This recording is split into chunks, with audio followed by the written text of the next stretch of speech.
Magandang araw po. Ako po si Charles Elix C.M. Pelis. Tutuluan ko po kayo paano maghugas ng pinggan. Una, alisin po natin ang mga natirang pagkain.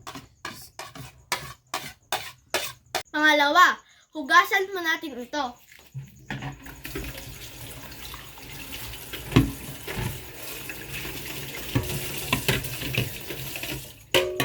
Tatlo, sabunin at kuskusin.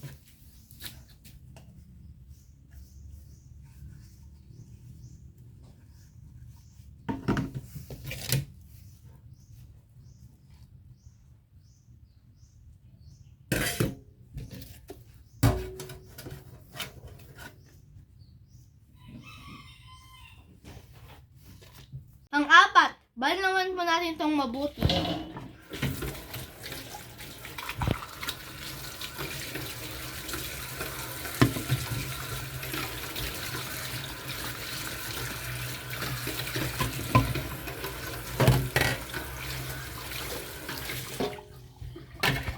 Muli, ilagay po natin ito sa tamang lalagyan.